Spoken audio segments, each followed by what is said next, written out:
Attitude ऐसा बनाओ कि कभी कुछ बनना है तो बाज बनना, कभी तोता मत बनना। तोता बोलता तो बहुत लेकिन ज़्यादा ऊंचाई तक उड़ नहीं सकता। बाज बोलता बहुत कम लेकिन सबसे ऊंचाई पर उड़ता है और बाकी पक्षियों का राजा होता है। आज आपको बाज का ऐसे 5 पॉइंट बताऊंगा जो हर एक इंसान को बाज से सीखना चाहिए।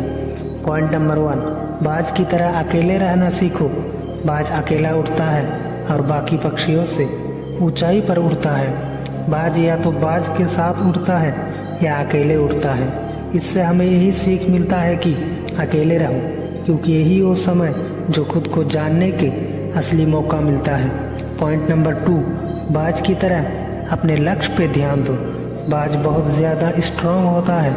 बाज अगर शिकार को 5 किलोमीटर दूर से देख लेता है और एक बार उसके लक्ष्य दिख जाता है तो रास्ते में कितनी भी मुश्किलें क्यों ना आए, वो अपने लक्ष्य को हासिल कर ही लेता है, चाहे कुछ भी हो जाए। इससे भी एक बहुत बड़ी सीख मिलती है कि अपने निशान क्लियर रखो और कुछ भी हासिल करने में कितनी भी मुश्किलें क्यों ना आए।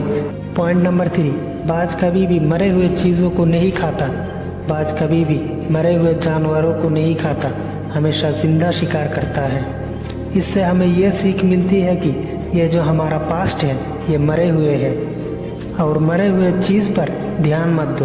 अपने आने वाले टाइम और ज़िंदगी में ध्यान दो। अपने पास्ट की पुरानी यादें जो तुम्हें तंग करे उन्हें वही रहने दो। सही जगह वो उसकी वही है।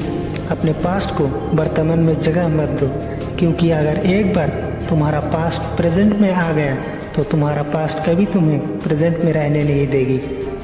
पास्ट में तुम्हारे साथ कितनी भी बुरा क्यों ना हुआ, वो सब यादें, वो सब थॉट्स मर चुके हैं। और एक बाज की तरह बनो जो कभी भी मरे हुए चीज़ नहीं खाते। पॉइंट नंबर 4, मुश्किल समय में डरो नहीं। जब आंधी तूफान आती है तो बाज बहुत ज़्यादा एक्साइटेड होता है। जब बारिश आते हैं तो सारे पक्षी छिपकर बैठ जाता है, लेकिन बाज उड़ता है। जब तेज़ी हवाएं चलता है तो बाज उन हवाओं के सहारे और तेज़ी से ऊपर की ओर उड़ता है और ऊपर उड़ते उड़ते इतना ऊपर उड़ जाता है कि बाद में बादल भी पर छा जाता है। और इससे भी एक बहुत बड़ी सीख मिलती है कि मुसीबत में ही मज़ा ढूंढ लो और उस बाज की तरह तुम भी अपने अवसरों को पहचानो। और जिस दिन उस अवसरों को पहचान लिया उस दिन सारे मुश्किलें तुम्हारे नीचे और तुम होंगे उनके ऊपर। पॉइंट नंबर 5, कंफर्टेबल जोन से बाहर निकले। बाज अपने बच्चों को घोंसले से कंफर्टेबल होने से पहले निकाल ले जाता है, क्योंकि अगर बाज का बच्चा घोंसले में ही कंफर्टेबल हो गया तो वो वहीं रहना पसंद करेंगे। और बाज को पता है कि कंफर्टेबल जोन में कोई भी आगे नहीं बढ़ पाता। लेकिन हम तो इंसान हैं ना। इंसान होने के बावजूद कई सारे लोग तो इस बात को नहीं समझते। आप जितना ज़्यादा कंफर्टेबल जोन में रहोगे आपको आने वाले टाइम में उतनी अनकंफर्टेबल हो जाएंगे।